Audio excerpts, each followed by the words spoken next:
இந்த செய்தியை காலை வந்தால் மாலை எதிர்பார்க்காதே, மாலை வந்தால் காலை எதிர்பார்க்காதே, நோய்க்கு முன்னால் சுகத்தை தேடிக்கொள், மரணத்திற்கு முன்னால் வாழ்ந்து கொள் என்று அந்த தோழர் விளக்கம் சொன்னார்கள்.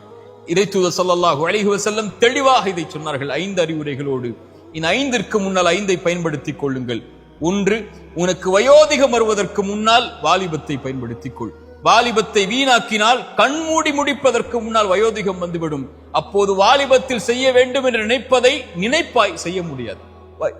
வயோதிகம் வருவதற்கு முன்னால் வாலிபத்தை பயன்படுத்திக் கொள். உனக்கு நோய் வருவதற்கு முன்னால் சுகத்தை தேடிக்கொள். உனக்கு ஏழ்மை வருவதற்கு முன்னால் உன்னுடைய செல்வத்தை பயன்படுத்திக் கொள். உனக்கு நேரமின்மை வருவதற்கு முன்னால் குழந்தைகள், குடும்பம், உன்னுடைய சூழல், உன்னுடைய பொருளாதார நிலைமை என்று வருவதற்கு முன்னால் இருக்கின்ற நேரத்தை முறையாக பயன்படுத்திக் கொள். உனக்கு மரணம் வருவதற்கு முன்னால் வாழ்ந்து கொள் என்று இறைத்தூதர் ஸல்லல்லாஹு அலைஹி வஸல்லம் சொன்னார்கள். அலி இப்னு அபி தாலிப் அழகாக சொன்னார்கள், அதை இன்று செயல்படலாம், விசாரிக்கப்பட மாட்டாய். நாளை விசாரிக்கப்படுவாய் மரணத்திற்கு முன்னால். அப்போது செய்ய வேண்டும் என்று நினைப்பதை செய்ய முடியாது.